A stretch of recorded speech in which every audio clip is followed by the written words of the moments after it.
আপনারা দেখতে পাচ্ছেন আমার কাছে একটা এক্সপন অনু প্লাস রাউটার আছে। এটা হচ্ছে আমি অনলাইন থেকে অর্ডার করেছিলাম একটা পেজ থেকে, তো এটা আজকে হাতে পেয়েছি। তো রাউটারটা মোটামুটি ভালো, এখনও আমি কানেক্ট করি নাই। কানেক্ট করে ফুল ভিডিও আপনাদেরকে দিব কীভাবে কানেকশন করতে হয় এবং কনফিগারেশন করতে হয়।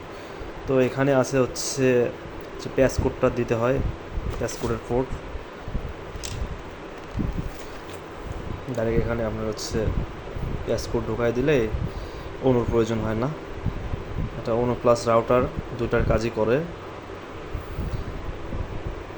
তো এটার পারফরমেন্স কীরকম হয়, কীরকম সার্ভিস দেয়, এটা পরবর্তীতে ভিডিওতে আমি দিয়ে দিব। 2 অ্যান্টেনার 5 dBi এবং 4টা ল্যান্ড পোর্ট, একটা ইউএসবি পোর্ট আছে এবং এখানে আছে একটা হচ্ছে পাওয়ার সুইচ, এটা রিসেট বাটন,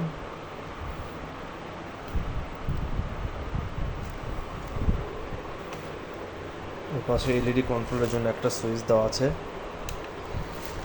এবং সাথে কিছু ইন্ডিকেটর লাইটগুলো দেওয়া আছে। এখানে পাওয়ার, পোন, লস, এগুলো ইন্ডিকেটর। ইউএসবি মোটামুটি ভালো, কিন্তু এখনও না চালায় বলা যাচ্ছে না কীরকম হয়। এটা হচ্ছে 12 ভোল্টের 1 অ্যাম্পিয়ারের একটা চার্জার দিয়েছে এর সাথে। দেখা যাক কীরকম পারফরমেন্স দেয় এবং কীরকম চলে।